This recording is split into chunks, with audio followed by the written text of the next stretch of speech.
Psalms 120 speaks about we should bring our problems, the things that we face, the trials that we face, the hardship that we face, we bring it to God. And having faith to believe that He will answer our prayer. So that is what verse 1 is telling us or reminding us. And when I read this, I'm reminded of Hezekiah, King Hezekiah.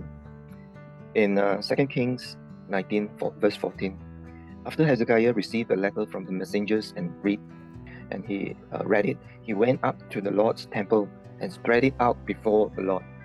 The picture of Hezekiah presented the letters. The letters talks about his problems, the impending problem that he will be facing. And he went to God's house. He presented the letters to God. So question is, do we talk to God our problems, or do we keep it to ourselves? When we come to God, we know that God is the one who is able to deliver us from trials and problems. So is your faith big enough to believe that God will answer you? Okay. Just like King Hezekiah, he presented his problems before God, knowing that God is the only one who can help him. It is only God Himself. So do we cry out to Him and faithfully believing that He will answer our prayer when we talk to Him about our trials and hardship? So the psalmist is reminding us, talk to God, cry out to Him, and He will answer our prayer. Okay? He will rescue you from all the people that's troubling you. Okay?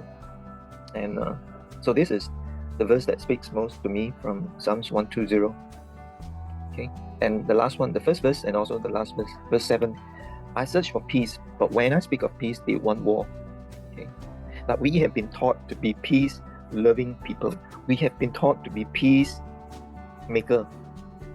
We have been taught to love peace, for God is peace. Jesus have many times talked to us that when we go to Him, we will find peace, we will find rest.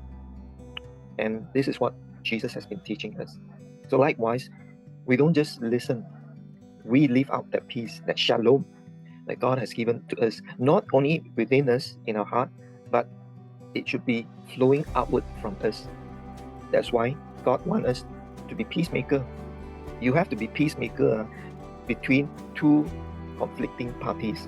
Okay, so it's not just peace for us, shalom, rest and peace for us, but being a peacemaker is because of our peace is overflowing, that God who has given us the peace that is overflowing, that make us a peacemaker between two conflicting parties.